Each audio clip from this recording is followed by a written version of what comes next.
Pico. If you don't know what pico is, it's just onions and tomatoes and cilantro.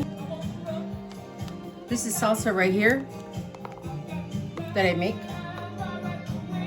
Fresh salsa, tomato, cilantro, garlic, salt, pepper. I put this in the blender. This one right here, a little bit spicier one. Chile de árbol. It's another fresh one. And then my guacamole. Not a guacamole. Sour cream. Junior? Yes? Yes. Okay. And what is this? Oh, this is cod. And the seasoning is chili powder, paprika, salt, pepper, onion powder, garlic powder, and cornmeal.